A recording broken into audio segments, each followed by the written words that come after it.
Кукмарада бүтін Россия йөгерү көне кысаларында Татарстан кроссы 2022 жеңіл атлетика ярышы оештырылды. Быйылда 300-дән артык спортчы һәм сәламәт яшәү рәвешен яратучы кукмаралылар катнашты. Гадәттәгечә масса күләм йөгерешне иң кечкенә катнашучылар ачты. Алар арасында яшь спортчыларда жеңіл атлетика яратучылар да бар. Монда йөгерү бәйрәмен үткәрү бик әйбәт дип уйлыйм, чөнки йөгерү ул сәламәт яшәү рәвеше. Помимо бега я еще занимаюсь лыжами.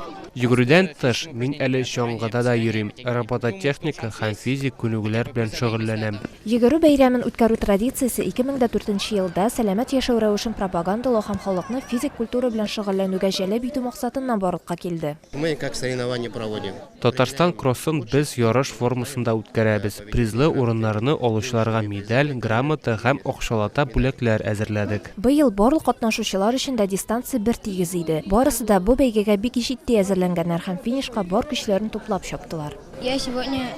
Мин бүген әйбәт йөгердем, ләкин бик ардым. Мин үземнең нәтиҗәм белән канәгать.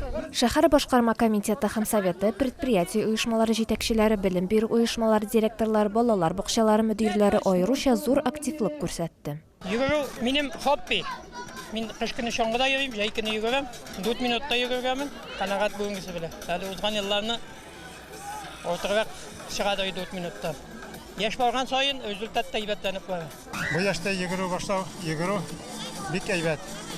Мин үземнең эшендә һәм балаларга да барсына да йөгерергә өндәр идем. Бүләкләү һәр ярышта да иң күңелле мизгел булып тора. Беренче, икенче һәм өченче урыннарны яулаучылар грамота һәм истәлекле медаль белән бүләкләнделәр. Бу кросста теләге булган һәр кеше катнаша ала иде. Ләкин шуны билгеләп үтәргә кирәк, ярышларда катнашу өчен табиб рөхсәте дә шарт иде. Адилә Шакирова, Марат Сабирҗанов, Татарстан яңалыклары.